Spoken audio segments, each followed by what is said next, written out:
Le 14 décembre 2005, Céline Laurent, 16 ans, élève de première au lycée Voltaire dans le 11e arrondissement, disparaît sans laisser de traces dans le métro parisien. 2 semaines plus tard, son sac à dos scolaire est retrouvé complètement vide dans une poubelle de la station République. À l'intérieur, plus aucun livre, plus aucun cahier, plus aucun objet personnel. Comme si quelqu'un avait soigneusement effacé toute trace de son existence d'étudiante. Les caméras de surveillance de la RATP révéleront des images troublantes qui bouleverseront à jamais la famille Laurent et changeront la façon dont Paris regarde son système de transport souterrain. Comment une adolescente peut-elle simplement s'évaporer dans l'un des réseaux de métro les plus surveillés au monde? Et surtout, pourquoi son sac a-t-il été vidé avec une telle minutie? Avant de continuer avec cette histoire perturbante, si vous appréciez les affaires mystérieuses réelles comme celle-ci, abonnez-vous à la chaîne et activez les notifications pour ne manquer aucun nouveau cas. Maintenant, découvrons comment tout a commencé. Paris, décembre 2005. La capitale française vit ses derniers mois sous la présidence de Jacques Chirac. Les émeutes d'octobre dans les banlieues ont marqué les esprits, et la sécurité dans les transports en commun fait l'objet d'une attention particulière. Le métro parisien transporte quotidiennement plus de 4 millions de voyageurs, et les stations centrales comme Châtelet et Halles voient défiler des milliers de personnes chaque heure. Céline Laurent vit avec ses parents dans un appartement modeste du 11e arrondissement, rue de la Roquette. Marie Laurent, sa mère, travaille comme infirmière à l'hôpital Saint-Antoine depuis 15 ans. Son père, Jean-Claude Laurent, est technicien en télécommunications chez Orange et effectue souvent des interventions dans tout Paris. La famille mène une vie tranquille, sans histoire particulière. Céline est une élève sérieuse, pas brillante, mais consciencieuse, qui obtient des notes correctes en littérature et se passionne pour les romans de science-fiction. L'adolescente mesure 1,65 m, a des cheveux châtains qu'elle porte souvent attachés en queue de cheval, et porte des lunettes depuis l'âge de 12 ans. Elle s'habille de façon classique. Jeans, pulls en laine, baskets Converse blanches qu'elle affectionne particulièrement. Ses professeurs la décrivent comme une jeune fille discrète, ponctuelle, qui ne pose jamais de problèmes disciplinaires. Elle a quelques amis proches, notamment Sarah Blanchard, sa camarade de classe depuis la 6e. Le quartier où vit Céline, entre République et Bastille, est un secteur vivant de Paris, mélange de petits commerces, de cafés et d'immeubles haussmanniens rénovés. La rue de la Roquette, avec ses pavés caractéristiques, abrite de nombreuses familles de classe moyenne. Les parents Laurent connaissent bien leurs voisins, participent parfois aux réunions de copropriété, et Céline grandit dans un environnement qu'il considère comme sûr. Chaque matin, Céline quitte l'appartement familial vers 7h45 pour rejoindre le lycée Voltaire, situé boulevard Richard-Lenoir. Le trajet est simple. Elle descend la rue de la Roquette jusqu'à la station République, prend la ligne 3 direction pont de Levallois jusqu'à République, puis change pour la ligne 5 direction Bobigny jusqu'à la station Richard-Lenoir. Un parcours d'une vingtaine de minutes qu'elle effectue depuis sa rentrée en seconde, 2 ans auparavant. L'hiver 2005 est particulièrement froid. Les températures descendent régulièrement en dessous de 0, et Paris connaît même quelques chutes de neige début décembre. Les stations de métro, déjà bondées en temps normal, deviennent des refuges où les voyageurs se pressent pour échapper au froid. L'affluence est encore plus importante qu'à l'habitude, créant une atmosphère étouffante dans les couloirs et sur les quais. Céline a ses habitudes dans le métro. Elle se place toujours vers l'avant de la rame, dans la première ou deuxième voiture, et lit pendant le trajet.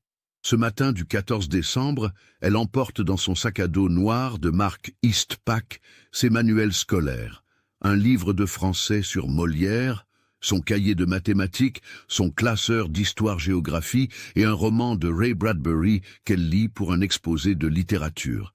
Elle porte également son agenda scolaire, où elle note méticuleusement ses devoirs, son portefeuille contenant sa carte Orange mensuelle et une vingtaine d'euros, ainsi que son téléphone portable, un Nokia 3310 que ses parents lui ont offert pour ses 15 ans. Mercredi 14 décembre 2005, 7h40. Céline Laurent quitte l'appartement familial, après avoir embrassé sa mère, qui prépare son petit déjeuner avant de partir travailler à l'hôpital. Jean-Claude Laurent est déjà parti depuis 1 heure pour une intervention technique dans le 15e arrondissement. La routine matinale se déroule comme chaque jour depuis des mois. Marie Laurent se souviendra parfaitement de ces derniers instants. Céline portait son jean préféré, un pull rouge en laine que sa grand-mère lui avait tricoté, et sa veste d'hiver noire. Elle avait attaché ses cheveux avec un élastique bleu et avait pris soin de nettoyer ses lunettes avant de partir. « À ce soir, maman !» avait-elle lancé depuis l'entrée, ces derniers mots prononcés dans l'appartement familial. 7h45. Les caméras de surveillance de la station République enregistrent Céline descendant l'escalier principal. Elle tient son sac à dos à l'épaule droite et consulte son téléphone portable. Les images, que l'inspecteur Nicolas Gaillard analysera plus tard image par image, montrent une adolescente qui semble parfaitement détendue. Elle valide son titre de transport sans difficulté et se dirige vers le quai de la ligne 3, direction Pont de Levallois. 7h47. Sur le quai de la ligne 3, Céline attend la rame suivante. Les caméras la montrent debout près du bord du quai, son sac toujours à l'épaule. Elle regarde autour d'elle, observant les autres voyageurs. C'est l'heure de pointe. Le quai est bondé. Employés de bureaux, étudiants, commerçants se pressent dans l'espace exigu. La température dans la station avoisine les 15 degrés, contrastant avec les moins 2 degrés de l'extérieur. 7h49. La rame entre en station. Les images montrent clairement Céline montant dans la deuxième voiture, comme à son habitude.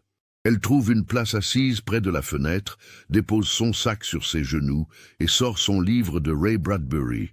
Plusieurs témoins se souviendront l'avoir vu lire pendant le trajet, parfaitement concentré sur sa lecture.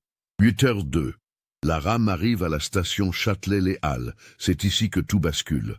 Les caméras de surveillance de la station montrent Céline descendant de la rame avec son sac à dos.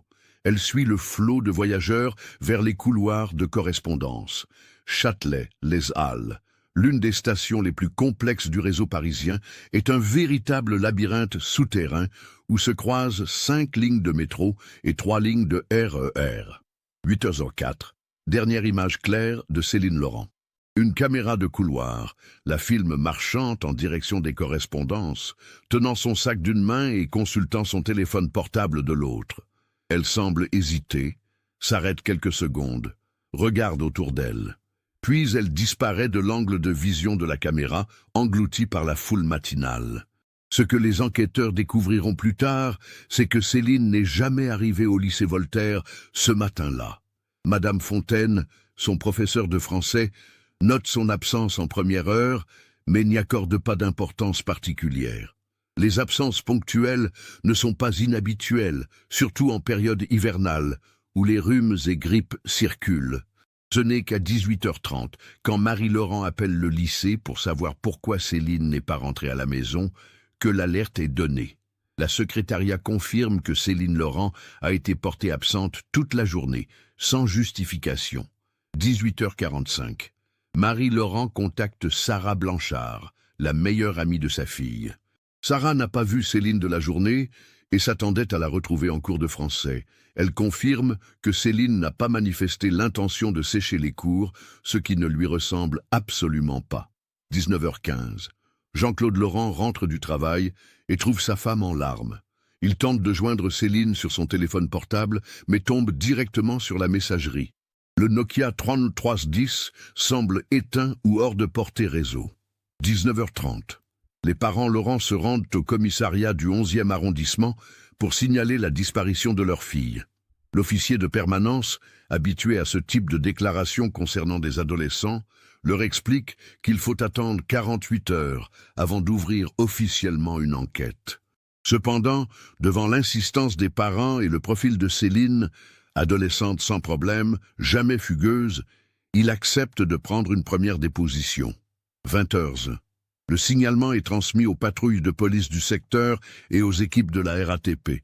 Une première vérification est effectuée dans les principales stations du trajet habituel de Céline, sans résultat. Les premières 48 heures qui suivent sont un calvaire pour la famille Laurent. Marie annule ses gardes à l'hôpital. Jean-Claude prend un congé exceptionnel.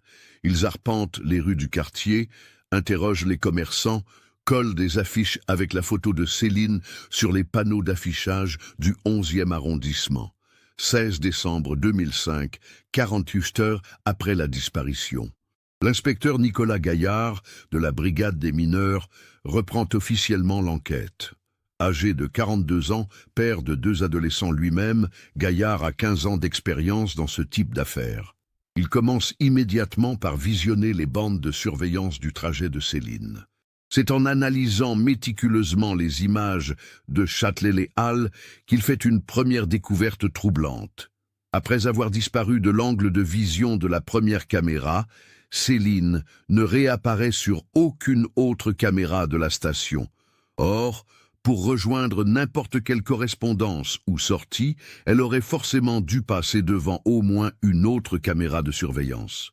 C'est comme si elle s'était volatilisée dans un couloir de métro.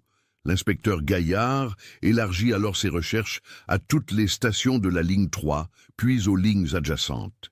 Il interroge le personnel de la RATP présent ce matin-là, vérifie les registres d'incidents, examine les moindres détails des enregistrements vidéo. Rien. Aucune trace de Céline Laurent après 8h04 dans la station Châtelet-les-Halles. C'est le début d'une enquête qui va bouleverser bien des certitudes et révéler un aspect sombre du métro parisien que peu de gens soupçonnent. Les jours qui suivent la disparition de Céline transforment radicalement l'existence de la famille Laurent. Marie, habituellement si ponctuelle et professionnelle dans son travail d'infirmière, ne parvient plus à se concentrer sur ses patients. Elle obtient un congé exceptionnel de l'hôpital Saint-Antoine et passe ses journées à errer dans Paris, scrutant chaque visage dans la foule, espérant apercevoir sa fille. Jean-Claude réagit différemment au drame. Il canalise son angoisse dans une activité fébrile, transformant l'appartement de la rue de la Roquette en véritable centre d'opération. Il installe un 2e téléphone fixe pour ne manquer aucun appel, plastifie des centaines d'affiches avec la photo de Céline et établit des listes méthodiques de tous les endroits où chercher. Le technicien en télécommunication utilise ses compétences professionnelles pour dresser une cartographie précise du réseau de métro, annotée de tous les angles morts des caméras de surveillance. La chambre de Céline devient un sanctuaire que Marie ne supporte plus d'entrer, mais que Jean-Claude fouille régulièrement, espérant découvrir un indice que les enquêteurs auraient manqué. Les livres de science-fiction de sa fille sont restés ouverts sur le bureau. Son lit n'a pas été refait depuis le matin du 14 décembre. L'odeur de son parfum pour adolescente, un cacharel bon marché, flotte encore dans l'air. Au lycée Voltaire, l'absence de Céline crée une onde de choc particulière. Madame Fontaine, la professeure de français, se reproche amèrement de ne pas avoir immédiatement signalé l'absence de son élève. Elle, qui connaissait la ponctualité exemplaire de Céline, aurait dû s'inquiéter dès la première heure. Cette culpabilité la ronge au point qu'elle consulte un psychologue de l'Éducation nationale. Sarah Blanchard, la meilleure amie de Céline, développe une véritable obsession. Elle refuse de croire que son amie ait pu faire une fugue et mène sa propre enquête parallèle. Chaque après-midi après les cours, elle arpente les stations de métro du secteur, montrant la photo de Céline aux voyageurs, interrogeant les agents RATP, inspectant les moindres recoins des couloirs souterrains. Ses parents, inquiets de ce comportement compulsif, finissent par consulter un pédopsychiatre. L'inspecteur Nicolas Gaillard intensifie les recherches. Il fait interroger tous les élèves du lycée Voltaire, tous les employés RATP présents le 14 décembre dans les stations du trajet de Céline, tous les commerçants du quartier de la rue de la Roquette. L'enquête de voisinage révèle le portrait d'une famille ordinaire, sans secret particulier, sans ennemis connus. Une première théorie émerge. Céline aurait pu être victime d'un malaise dans le métro et être évacuée vers un hôpital sans que son identité soit immédiatement établie. Gaillard fait vérifier tous les services d'urgence de Paris et de la région parisienne. Aucune adolescente correspondant au signalement de Céline n'a été admise le 14 décembre ou les jours suivants. La deuxième théorie concerne une possible fugue amoureuse. L'inspecteur fouille minutieusement la vie sentimentale de Céline, interroge ses camarades sur d'éventuels flirts, vérifie ses communications téléphoniques et son ordinateur personnel. Rien ne permet d'étayer cette hypothèse. Céline semble avoir mené une vie d'adolescente parfaitement normale, sans relation amoureuse connue, sans contact suspect. Fin décembre 2005, l'affaire Céline Laurent fait une première apparition dans les médias locaux. France 3, Île-de-France, diffuse un court reportage. Le Parisien publie un entrefilet en page locale. L'impact médiatique reste limité, mais génère une dizaine d'appels de témoins potentiels. Chaque signalement est vérifié méticuleusement par l'équipe de Gaillard. Tous se révèlent être des erreurs d'identification ou des témoignages de bonne foi, mais imprécis. Le passage à la nouvelle année 2006 est particulièrement douloureux pour les Laurent. Traditionnellement, la famille réveillonnait chez les grands-parents maternels de Céline, dans leur pavillon de Montreuil. Cette année, Marie et Jean-Claude restent cloîtrés dans leur appartement, incapables de faire semblant de célébrer quoi que ce soit. Le téléphone reste silencieux. Aucune nouvelle de leur fille. Janvier 2006 voit naître une solidarité inattendue dans le quartier. Les commerçants de la rue de la Roquette affichent spontanément la photo de Céline dans leur vitrine. Madame Petit, la boulangère où Céline achetait parfois des croissants le dimanche matin, organise une collecte pour financer l'impression de nouvelles affiches. Le pharmacien, M. Martel, propose ses services pour distribuer les signalements dans les autres arrondissements. Cette mobilisation réconforte Marie et Jean-Claude, mais ne masque pas l'évidence. Plus les jours passent, plus l'espoir de retrouver Céline vivante s'amenuise. L'inspecteur Gaillard le sait, et les parents Laurent commencent à le comprendre aussi, même s'ils refusent de l'admettre ouvertement. C'est dans ce contexte de détresse et d'impuissance qu'intervient un personnage qui va considérablement compliquer l'enquête. Vincent Lacroix, 19 ans, se présente spontanément au commissariat du 11e arrondissement le 15 janvier 2006, soit un mois après la disparition de Céline. Vincent affirme avoir croisé Céline à plusieurs reprises dans le métro au cours des semaines précédant sa disparition. Il décrit avec précision les vêtements qu'elle portait habituellement, ses habitudes de lecture dans le métro, même la marque de son sac à dos. Ces détails troublent l'inspecteur Gaillard car ils n'ont jamais été rendus publics. Le jeune homme explique qu'il emprunte régulièrement la ligne 3 pour se rendre à son travail dans une société de gardiennage du 3e arrondissement. Il a remarqué Céline parce qu'elle lisait toujours des livres de science-fiction, un genre qu'il apprécie également. Selon ses dires, ils ont échangé quelques regards complices, mais jamais de paroles. Vincent Lacroix présente un profil complexe. Orphelin de père depuis l'âge de 12 ans, il vit seul avec sa mère dans une cité HLM de Belleville. Il a quitté l'école à 16 ans après un parcours scolaire chaotique, marqué par des problèmes de comportement. Depuis 2 ans, il enchaîne les emplois précaires dans la sécurité privée, les livraisons, le déménagement. Son casier judiciaire fait état de 2 condamnations mineures. Un vol à l'étalage à 17 ans et une dégradation de biens publics quelques mois plus tard. L'inspecteur Gaillard l'interroge longuement. Vincent se montre coopératif, fournit des détails précis sur ses déplacements le 14 décembre, accepte de reconstituer son emploi du temps. Ses alibis semblent solides, corroborés par ses collègues de travail et les pointeuses électroniques de son entreprise. Pourtant, quelque chose dans son attitude met Gaillard mal à l'aise. Le jeune homme semble connaître Céline mieux qu'il ne le prétend. 28 décembre 2005, 2 semaines exactement après la disparition de Céline Laurent. Paris connaît un redoux inhabituel pour la saison. Les températures remontent au-dessus de 10 degrés, faisant fondre les dernières traces de neige qui s'accrochaient encore au toit des immeubles. Cette hausse des températures incite les services de nettoyage de la RATP à effectuer un grand déchargement des poubelles des stations, notamment celles où s'accumulent les détritus depuis les fêtes de fin d'année. Ahmed Ben Salem, agent de nettoyage de la RATP depuis 8 ans, effectue sa tournée matinale habituelle dans la station République. À 6h30, bien avant l'arrivée des premiers voyageurs, il vide méthodiquement les poubelles disposées sur les quais et dans les couloirs. C'est un travail routinier qu'il accomplit chaque jour avec la même minutie professionnelle.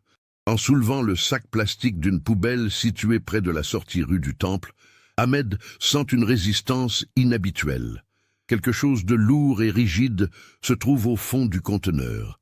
Il plonge la main et retire un sac à dos noir de marque Eastpak, visiblement de bonne qualité mais légèrement humide. Le règlement RATP est strict concernant les objets trouvés dans les stations. Ahmed doit remonter immédiatement toute découverte au bureau des objets trouvés de la régie. Mais quelque chose dans l'apparence de ce sac à dos l'intrigue. Il l'ouvre et découvre qu'il est complètement vide. Pas un livre, pas un cahier, pas le moindre papier. Seule une légère odeur de parfum pour adolescente s'échappe de l'intérieur. Ahmed a 3 filles, dont 2 adolescentes. Il sait qu'aucune lycéenne ne se déplace jamais avec un sac à dos complètement vide. Cette découverte lui paraît suffisamment anormale pour qu'il contacte immédiatement sa hiérarchie avant même de terminer sa tournée de nettoyage. À 7h15, le contrôleur de station Pierre Dubois examine le sac à dos dans son bureau. Comme Ahmed, il est frappé par le caractère insolite de cette découverte.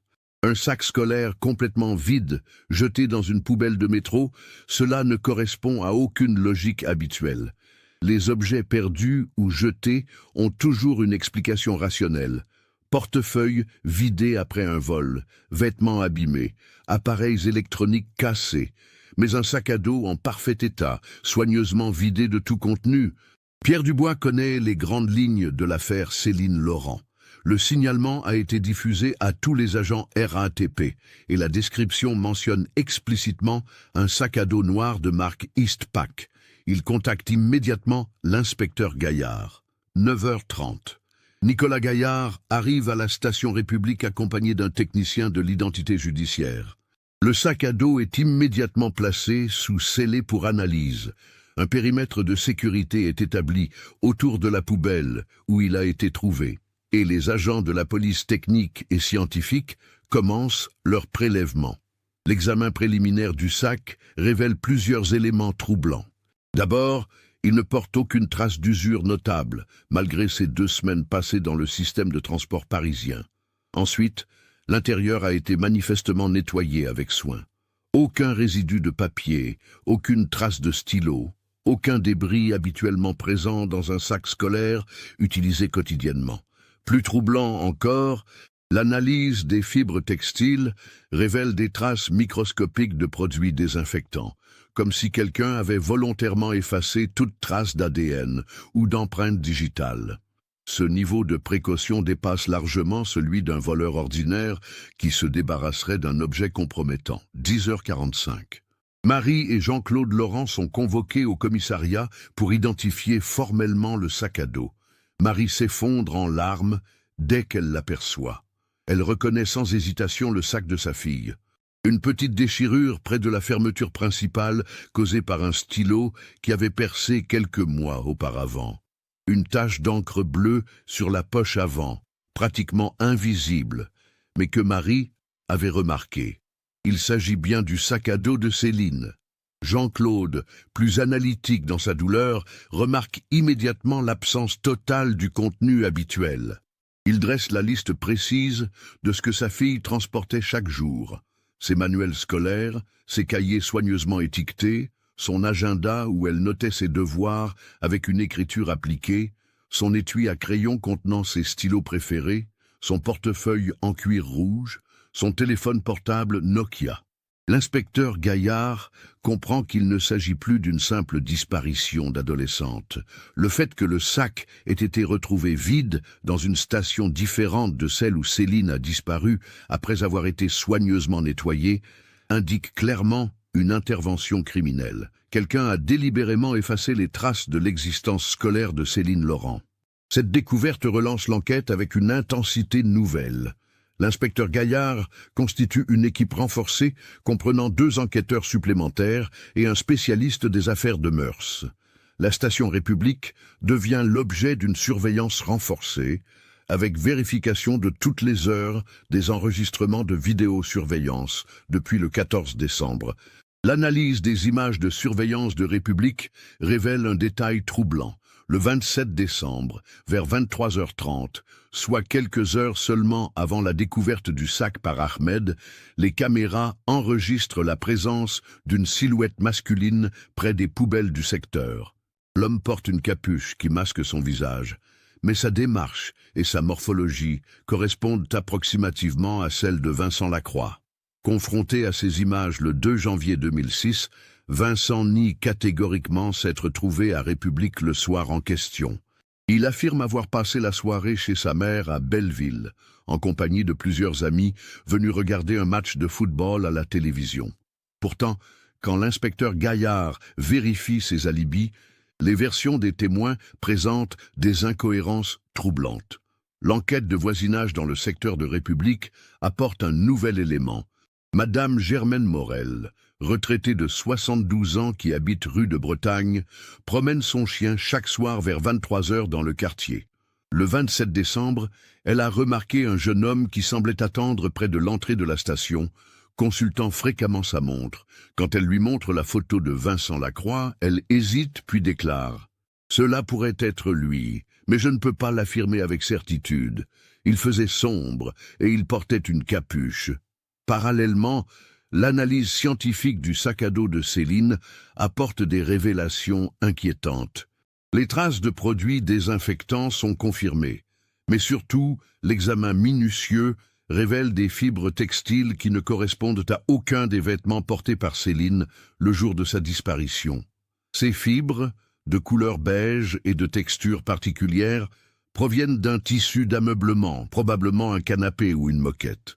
Plus troublant encore, malgré le nettoyage minutieux, les enquêteurs découvrent, coincés dans la fermeture éclair principale, plusieurs particules microscopiques d'une substance inhabituelle. L'analyse chimique révèle qu'il s'agit d'un mélange de poussière industrielle et de résidus organiques dont la composition évoque un environnement de stockage ou d'entrepôt. Ces éléments orientent l'enquête vers une nouvelle hypothèse. Céline aurait été séquestrée dans un lieu clos, probablement un local commercial ou industriel situé dans Paris ou sa proche banlieue. Son sac à dos aurait été conservé pendant 2 semaines, puis vidé et nettoyé avant d'être abandonné dans la station République. L'inspecteur Gaillard élargit ses recherches aux entrepôts, garages, caves et locaux commerciaux désaffectés du secteur. Il fait également vérifier les antécédents de tous les employés RATP ayant accès aux stations République et Châtelet-Les Halles, ainsi que ceux des entreprises de nettoyage et de maintenance intervenant sur ces sites. C'est dans ce contexte tendu que Vincent Lacroix commet sa première erreur significative. Lors d'un interrogatoire de routine le 8 janvier, il mentionne spontanément que Céline portait des boucles d'oreilles en forme de petites étoiles le jour de sa disparition. Or, ce détail n'a jamais été rendu public, et même les parents de Céline ont eu du mal à se souvenir avec précision des bijoux que portait leur fille ce matin-là. Confronté à cette incohérence, Vincent prétend avoir remarqué ces boucles d'oreilles lors de leur croisement répété dans le métro. Mais l'inspecteur Gaillard note que le jeune homme devient nerveux, transpire légèrement, évite le contact visuel. Son langage corporel trahit un stress qui ne correspond pas à celui d'un simple témoin. L'enquête sur l'entourage de Vincent révèle un élément troublant. Depuis octobre 2005, soit 2 mois avant la disparition de Céline, il travaille occasionnellement pour une société de gardiennage qui assure la surveillance nocturne de plusieurs entrepôts dans le 19e arrondissement. L'un de ces entrepôts, situé rue de Crimée, a été cambriolé le 20 décembre, 6 jours après la disparition de Céline. Coïncidence troublante. Vincent était de service cette nuit-là. Le propriétaire de l'entrepôt, interrogé par la police, déclare que le vol lui a paru étrange. Les cambrioleurs n'ont emporté que quelques objets de faible valeur et ont laissé sur place des marchandises autrement plus intéressantes. Plus surprenant encore, ils semblent avoir nettoyé une partie du local avant de partir, comme pour effacer des traces de leur passage. Ces révélations conduisent l'inspecteur Gaillard à obtenir un mandat de perquisition pour l'entrepôt de la rue de Crimée.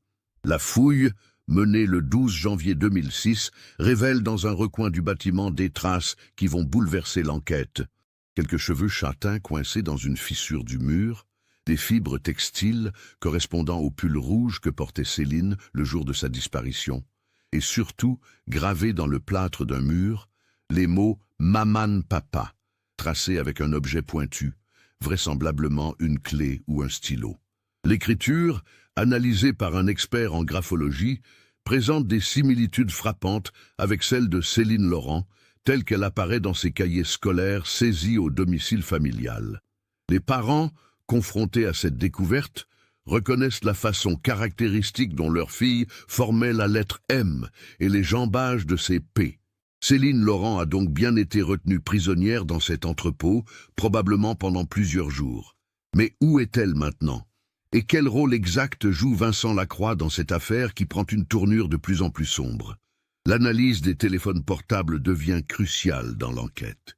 Les relevés détaillés des communications de Vincent Lacroix révèlent une activité inhabituelle dans les jours précédents et suivant la disparition de Céline. Entre le 10 et le 18 décembre 2005, il a passé de nombreux appels vers des numéros non identifiés, souvent très brefs, suggérant des communications codées ou des signaux convenus.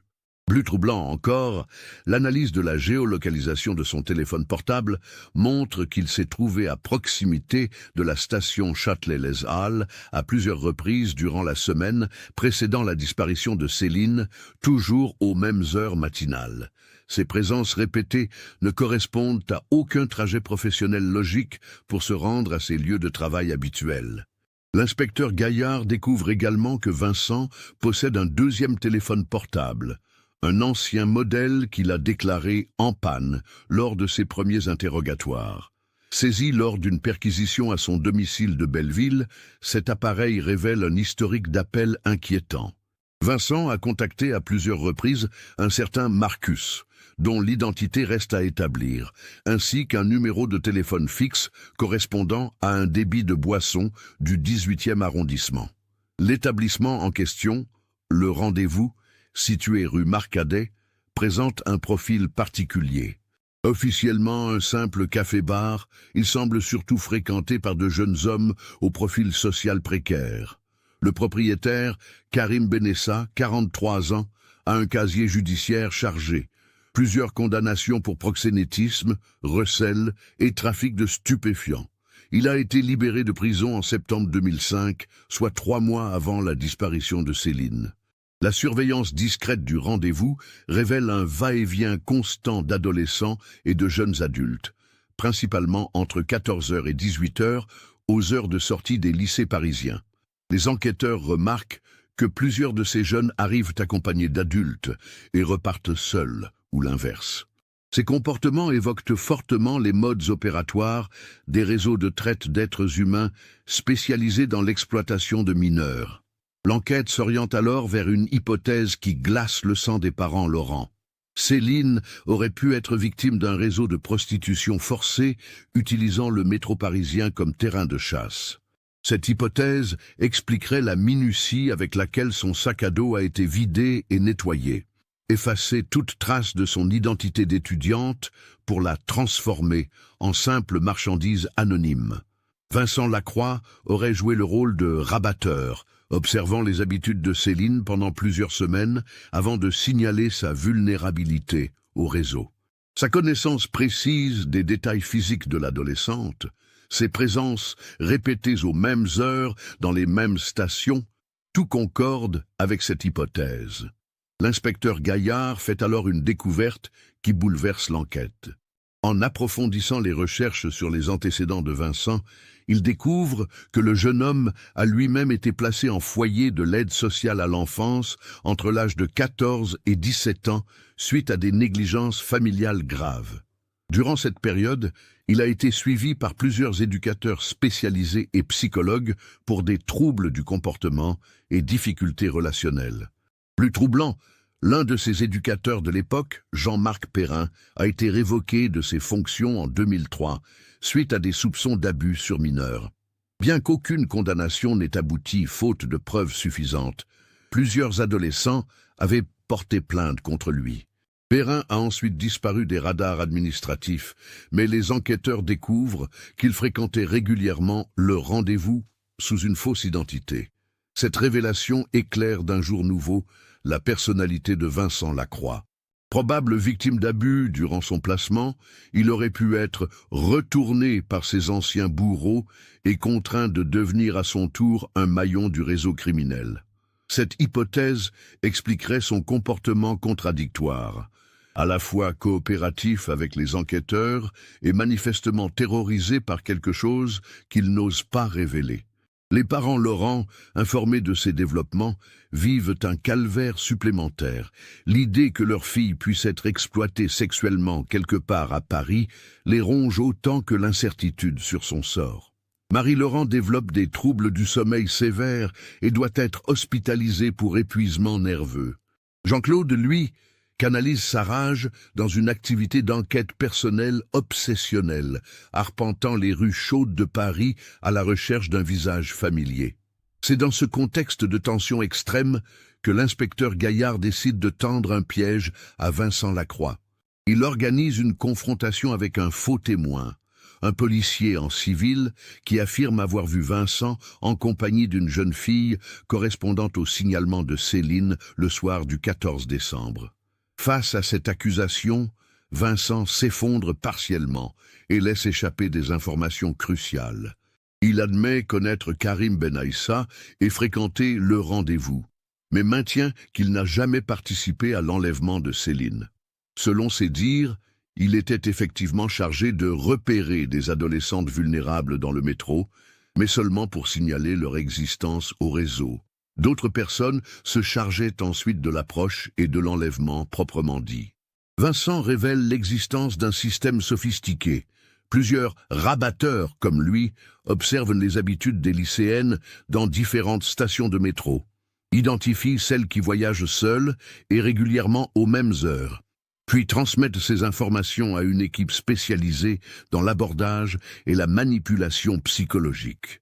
Le métro parisien, avec ses millions de voyageurs quotidiens et ses nombreux angles morts de surveillance, constitue un terrain de chasse idéal pour ce type d'activité criminelle. Cette révélation ouvre une perspective terrifiante. Céline Laurent ne serait pas une victime isolée, mais l'une des nombreuses adolescentes piégées par ce réseau. Combien d'autres lycéennes ont disparu dans des circonstances similaires sans que le lien soit établi? Combien d'enquêtes pour disparition d'adolescents mériteraient d'être rouvertes sous cet angle?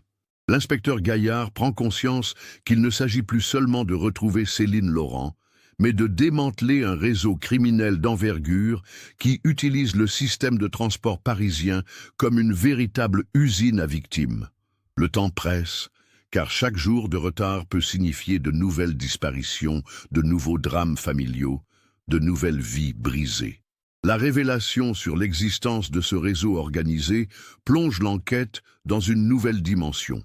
L'inspecteur Gaillard fait appel à la brigade de répression du proxénétisme, BRP, et à l'Office central pour la répression de la traite des êtres humains, OCRTEH. Une cellule d'enquête spécialisée est constituée, dirigée conjointement par Gaillard et le commandant Patricia Moreau de la BRP, une femme de 45 ans reconnue pour son expertise dans les affaires de réseaux criminels. L'analyse approfondie du téléphone de Vincent Lacroix révèle des éléments encore plus troublants. Les enquêteurs découvrent que le jeune homme utilisait des applications de messagerie instantanée primitives de l'époque, notamment des SMS codés et un système de communication par bips téléphonique. Cette technique rudimentaire mais efficace permettait aux membres du réseau de communiquer sans laisser de traces écrites compromettantes. Plus inquiétant encore, l'analyse des métadonnées révèle que Vincent était en contact avec au moins 15 autres rabatteurs, opérant sur différentes lignes du métro parisien. Chacun avait sa zone d'action. Ligne 1 pour les Champs-Élysées et le Louvre, ligne 4 pour Châtelet et Saint-Germain, ligne 6 pour Montparnasse, ligne 14 pour la bibliothèque François Mitterrand. Le réseau couvrait pratiquement l'ensemble du système de transport de la capitale. L'enquête révèle également l'existence d'un manuel d'instruction retrouvé lors d'une perquisition chez Vincent. Ce document, rédigé à la main sur un simple cahier d'écolier, détaille avec un cynisme glaçant les techniques de repérage des victimes potentielles. Les rabatteurs devaient identifier des profils vulnérables, adolescentes voyageant seules, portant des signes extérieurs de richesse modeste, excluant les filles de familles aisées qui pourraient déclencher des recherches trop importantes, ayant des habitudes de trajet régulières et prévisibles. Le cahier contient également des fiches d'évaluation de plusieurs adolescentes, dont Céline Laurent. Sa fiche, rédigée de la main de Vincent, fait froid dans le dos. Céline, elle, 16 ans, trajet quotidien, République Richard-Lenoir, 7h45, 8h10. Parents classe moyenne, père technicien, mère infirmière, voyage seul, lit pendant trajet, porte-lunettes. Ponctuel, discipliné. Vulnérabilité. Isolé socialement, peu d'amis proches. Recommandations, cible idéale, risque faible. Cette découverte bouleverse Marie et Jean-Claude Laurent. Apprendre que leur fille a été observée, étudiée, cataloguée comme une marchandise pendant des semaines avant son enlèvement, ajoute une dimension particulièrement perverse au drame qu'ils vivent. Marie développe une paranoïa concernant les transports en commun qu'elle ne surmontera jamais complètement. L'enquête sur Karim Benessa, le propriétaire du rendez-vous, révèle l'ampleur de son réseau criminel. L'homme possède en réalité 3 établissements dans Paris. Le café rue Marcadet, un salon de massage à République et un débit de boissons dans le 18e arrondissement. Chacun de ces lieux sert de point de contact et de transit pour les victimes du réseau. Les perquisitions menées simultanément dans ces 3 établissements révèlent un système d'une sophistication terrifiante. Le salon de massage dispose de chambres secrètes accessibles par des passages dissimulés. Le débit de boissons possède une cave aménagée avec des cellules de détention temporaire et le café, le rendez-vous, sert de centre de commandement avec un système de communication crypté reliant tous les maillons du réseau. Plus troublant encore, les enquêteurs découvrent un fichier informatique contenant les photos et les profils de plus de 80 adolescentes, toutes âgées de 14 à 17 ans. Certaines photos ont été prises à leur insu dans le métro, d'autres semblent provenir de réseaux sociaux de l'époque ou de sites de rencontres. Chaque fiche contient des informations détaillées. Habitudes de déplacement, situation familiale, établissement scolaire fréquenté, niveau social estimé. L'analyse de ce fichier révèle que Céline Laurent n'était que l'une des nombreuses victimes du réseau. Sur les 80 adolescentes fichées, au moins 12 correspondent à des signalements de disparition enregistrés dans différents commissariats parisiens au cours des 18 derniers mois. L'affaire Céline Laurent n'était que la partie visible d'un iceberg criminel d'une ampleur considérable. Cette découverte oblige les enquêteurs à rouvrir une douzaine de dossiers de disparition, classés sans suite. Des familles qui avaient perdu espoir depuis des mois voient soudain leurs affaires reprises avec une nouvelle perspective. L'inspecteur Gaillard doit gérer simultanément 12 enquêtes parallèles, chacune portant sur une adolescente disparue dans des circonstances similaires à celles de Céline. L'une de ces affaires présente des similitudes troublantes. Morgane Petit, 16 ans, élève de terminale au lycée Henri IV, disparu le 3 octobre 2005 après avoir quitté son domicile du 5e arrondissement pour se rendre en cours. Comme Céline, elle empruntait quotidiennement le métro. Comme Céline, son sac scolaire avait été retrouvé vide quelques semaines après sa disparition dans une poubelle de la station Saint-Michel.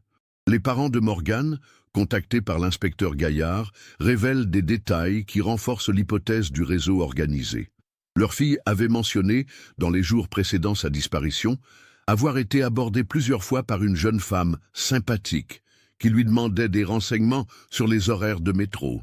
Cette description correspond exactement au mode opératoire de Sandrine Mercier, décrit par Vincent Lacroix.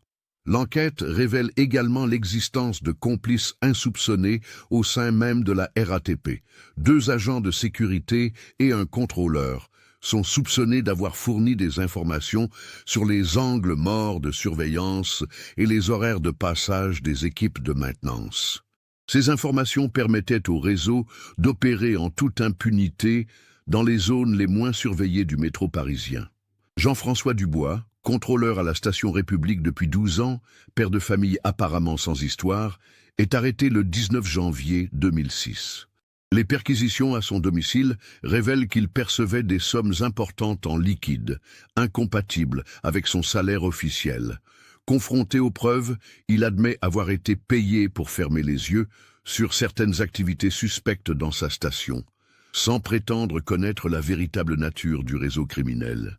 Cette corruption au sein même de la RATP explique en partie comment les membres du réseau pouvaient opérer si facilement dans le métro parisien. Ils bénéficiaient d'informations privilégiées sur les horaires de surveillance, les rondes des équipes de sécurité, les pannes temporaires de caméras. Cette complicité interne transformait le métro en terrain de chasse idéal pour les prédateurs.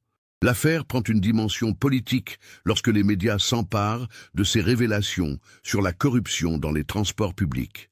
Le maire de Paris et le préfet de police sont contraints de s'expliquer publiquement sur les failles du système de sécurité.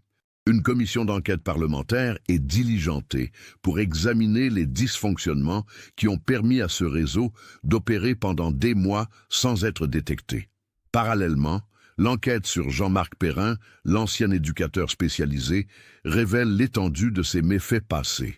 Les archives de l'aide sociale à l'enfance, réexaminées sous un nouvel angle, révèlent que plusieurs adolescents placés sous sa responsabilité ont disparu dans des circonstances troubles entre 1988 et 2003. À l'époque, ces disparitions avaient été classées comme des fugues, conformément au profil habituel des mineurs en difficulté. L'un de ses anciens protégés, Kevin Marchand, aujourd'hui âgé de 23 ans, accepte de témoigner après des années de silence. Il révèle que Perrin organisait déjà, dans les foyers qu'il dirigeait, un système d'exploitation des adolescents les plus fragiles. Certains étaient contraints de se prostituer, d'autres servaient de rabatteurs pour attirer de nouvelles victimes. Ceux qui refusaient ou menaçaient de parler disparaissaient, purement et simplement. Ces révélations rétrospectives éclairent d'un jour nouveau la personnalité de Vincent Lacroix. Le jeune homme n'est pas seulement un complice, mais aussi une victime du système qu'il a fini par servir. Manipulé psychologiquement dès l'adolescence, conditionné par des années de violence et d'exploitation, il représente le produit tragique d'un système criminel qui se nourrit de ses propres victimes pour perpétuer son fonctionnement. Cette prise de conscience humanise paradoxalement Vincent aux yeux des enquêteurs et explique en partie sa coopération finale avec la justice. L'inspecteur Gaillard comprend qu'il a affaire à un jeune homme détruit par un système dont il n'a jamais vraiment eu les moyens de s'extraire, victime devenue bourreau par nécessité de survie psychologique. Le 18 janvier 2006, Vincent Lacroix craque définitivement sous la pression de l'interrogatoire. Confronté aux preuves accumulées contre lui et terrorisé par les représailles du réseau s'il continue à se taire, il accepte de collaborer pleinement avec la police en échange d'une protection et d'une réduction de peine. Ces révélations vont permettre de reconstituer le puzzle tragique de la disparition de Céline Laurent. Selon Vincent, le matin du 14 décembre 2005, Céline a bien été abordée dans la station Châtelet-Les Halles par une jeune femme d'apparence rassurante, prénommée Sandrine. Cette dernière, âgée de 22 ans, travaillait pour le réseau depuis plusieurs mois, après avoir elle-même été victime du même système quelques années auparavant. Sandrine maîtrisait parfaitement la technique de l'approche. Se faire passer pour une étudiante perdue, demander des renseignements, créer une complicité avec sa cible. Les caméras de surveillance n'ont pas enregistré cette interaction car elle s'est déroulée dans l'un des couloirs borgnes de Châtelet-Les Halles, précisément choisi pour échapper au dispositif de surveillance. Sandrine a prétexté un malaise pour attirer Céline vers une sortie secondaire peu fréquentée où l'attendaient 2 complices masculins. L'enlèvement s'est déroulé avec une simplicité terrifiante. En pleine heure de pointe, Dans l'anonymat de la foule matinale, Céline a été entraînée vers une camionnette garée rue de Rivoli. Aucun témoin n'a remarqué la scène, tant elle ressemblait à un groupe d'amis aidant une jeune fille prise d'un malaise. Céline a ensuite été conduite dans l'entrepôt de la rue de Crimée, où Vincent travaillait comme gardien de nuit. C'est là qu'elle a été séquestrée pendant 12 jours, dans des conditions que Vincent décrit avec une émotion visible. L'adolescente était maintenue dans une petite pièce aménagée au fond du bâtiment, nourrie une fois par jour, privée de toute communication avec l'extérieur. Le traitement subi par Céline suivait un protocole rodé visant à briser psychologiquement les victimes. Alternance entre menaces et fausses promesses, chantage affectif, isolement sensoriel, tout était calculé pour obtenir une soumission totale. L'objectif était de la préparer avant son transfert vers les lieux d'exploitation proprement dits. Vincent révèle qu'il était chargé de surveiller Céline pendant ses gardes de nuit, mais qu'il n'a jamais participé aux sévices. Il décrit une adolescente d'abord révoltée et combative, qui réclamait sans cesse ses parents, puis progressivement résignée face à l'évidence de sa situation. C'est durant cette période qu'elle a gravé « Maman-Papa » sur le mur de sa prison, dans un dernier élan d'espoir. Le 26 décembre 2005, 12 jours après l'enlèvement, Céline a été transférée vers sa destination finale. Vincent n'a pas participé à ce transfert et prétend ignorer où elle a été emmenée. Il sait seulement qu'elle devait rejoindre un réseau de prostitution forcée opérant dans la région parisienne, probablement en Seine-Saint-Denis. Avant son départ, le sac à dos de Céline a été soigneusement vidé et nettoyé pour éliminer toute trace de son identité d'étudiante. Ses livres, cahiers et effets personnels ont été brûlés dans un incinérateur de l'entrepôt. Le sac vide a été conservé quelques jours, puis déposé dans la station République par Vincent lui-même, sur ordre de Karim Benessa. Cette mise en scène avait pour but de faire croire à un suicide ou à une fugue. Un sac à dos retrouvé vide dans le métro, c'est le type d'indice qui oriente généralement les enquêtes vers ces hypothèses, détournant l'attention des investigateurs de la piste criminelle. Le réseau avait déjà utilisé cette technique lors d'enlèvements précédents. Les révélations de Vincent permettent à l'inspecteur Gaillard d'identifier les autres membres du réseau. Karim Benessa, le propriétaire du rendez-vous, coordonnait les opérations depuis son café. Jean-Marc Perrin, l'ancien éducateur, s'occupait du conditionnement psychologique des victimes. Sandrine Mercier, la jeune femme chargée de l'approche, opérait sous une fausse identité depuis des mois. Une vaste opération policière est organisée le 20 janvier 2006. Des perquisitions simultanées ont lieu au café Le Rendez-vous, au domicile de Perrin à Aubervilliers, et dans plusieurs planques du réseau en Seine-Saint-Denis. L'opération permet l'arrestation de 8 personnes et la découverte de preuves matérielles accablantes, photos de victimes, listing de cibles potentielles, argent liquide provenant de l'exploitation. Mais Céline Laurent reste introuvable. Les lieux de détention perquisitionnés ne révèlent aucune trace de sa présence récente.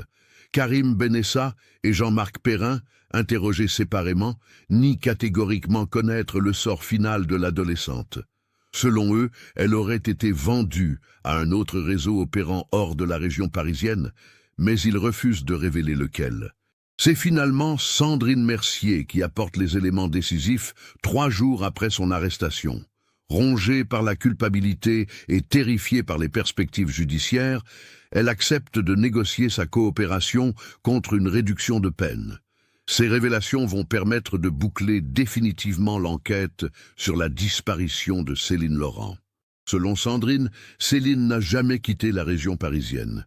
Après son transfert de l'entrepôt de Crimée, elle a été conduite dans une villa isolée de Boissy-Saint-Léger, dans le Val-de-Marne, propriété d'un homme d'affaires de 58 ans, Philippe Maréchal.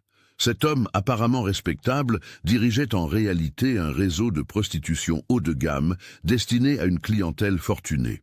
La villa de Boissy-Saint-Léger servait de maison close, privée, où plusieurs jeunes femmes, toutes mineures au moment de leur enlèvement, étaient retenues et exploitées.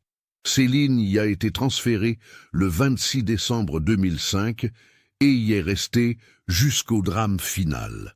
Sandrine révèle que Céline n'a jamais accepté sa situation. Contrairement à d'autres victimes qui finissaient eux par se résigner, l'adolescente a maintenu une résistance farouche qui posait des problèmes constants au réseau. Elle refusait de se soumettre, tentait de s'échapper, menaçait de dénoncer ses ravisseurs à la première occasion. Le 15 janvier 2006, soit un mois exactement après son enlèvement, Céline a tenté une nouvelle évasion. Profitant d'un moment d'inattention de ses gardiens, elle a réussi à s'échapper de la villa et à courir plusieurs centaines de mètres dans la campagne environnante avant d'être rattrapée. Cette tentative a scellé son sort. Philippe Maréchal, craignant que Céline ne devienne un témoin trop dangereux, a pris la décision de l'éliminer. Le soir même, l'adolescente a été étranglée dans la villa par l'un des hommes de main du réseau. Son corps a ensuite été dissous dans de l'acide, puis les résidus ont été dispersés dans la Seine, près de Melun. Cette révélation plonge les parents Laurent dans un désespoir absolu, mais leur apporte aussi une forme de paix tragique. Après des semaines d'incertitudes horribles, ils savent enfin ce qui est arrivé à leur fille. Marie-Laurent s'effondre en apprenant la nouvelle. Mais Jean-Claude trouve paradoxalement une certaine force dans cette terrible vérité. L'opération policière menée à la villa de Boissy-Saint-Léger permet l'arrestation de Philippe Maréchal et de ses complices. Elle aboutit également à la libération de 3 autres jeunes femmes qui y étaient retenues contre leur volonté. L'une d'entre elles, Émilie Dubois, 17 ans, disparue 6 mois auparavant à Lyon, confirme les derniers moments de Céline Laurent. Selon Émilie, Céline parlait constamment de ses parents, refusait d'abandonner l'espoir d'être retrouvée et répétait sans cesse qu'elle rentrerait chez elle. Jusqu'au bout, l'adolescente a gardé sa personnalité, son identité, sa dignité. Elle n'a jamais cessé d'être Céline Laurent, élève de première au lycée Voltaire, fille de Marie et Jean-Claude Laurent. Le procès du réseau se déroule en mars 2007. Vincent Lacroix, reconnu coupable de complicité d'enlèvement mais bénéficiant de circonstances atténuantes pour sa coopération avec la justice, est condamné à 8 ans de prison. Karim Benaïssa écope de 15 ans de réclusion criminelle. Jean-Marc Perrin, reconnu coupable d'enlèvement, séquestration et corruption de mineurs, est condamné à 18 ans. Philippe Maréchal, jugé pour assassinat, enlèvement, séquestration et proxénétisme aggravé, est condamné à la réclusion criminelle à perpétuité avec une peine de sûreté de 22 ans. Sandrine Mercier, qui a largement contribué aux enquêtes et fait preuve de repentir sincère, bénéficie d'une peine réduite de 6 ans de prison. Au-delà des condamnations individuelles, l'affaire Céline Laurent bouleverse l'approche sécuritaire dans les transports parisiens. La RATP renforce considérablement son dispositif de surveillance, installe de nouvelles caméras dans les angles morts identifiés et forme ses agents à détecter les comportements suspects pouvant révéler des tentatives d'approche criminelle. Un protocole spécial est mis en place pour le signalement immédiat des disparitions d'adolescents empruntant régulièrement le métro. Les commissariats parisiens reçoivent une formation spécifique sur les techniques d'enlèvement utilisées par les réseaux de traite et plusieurs enquêtes pour disparition sont rouvertes sous ce nouvel angle. Marie et Jean-Claude Laurent traversent une période de deuil particulièrement difficile, aggravée par la nature des révélations sur les derniers mois de leur fille. Ils bénéficient d'un suivi psychologique spécialisé et créent, avec d'autres familles de victimes, une association de prévention contre l'exploitation des mineurs. 3 ans après le drame, en 2008, ils font installer une plaque commémorative dans la station République, à l'endroit exact où le sac à dos de Céline a été retrouvé. Cette plaque porte une inscription simple: « À la mémoire de Céline Laurent et de toutes les victimes de l'exploitation. N'oublions jamais ». L'affaire a également un impact sur la législation française. Elle contribue à l'adoption de nouvelles mesures pénales contre les réseaux de traite des êtres humains et au renforcement des dispositifs de protection des mineurs en danger. Le protocole Céline Laurent, du nom de l'adolescente, devient une référence dans la formation des forces de l'ordre européennes.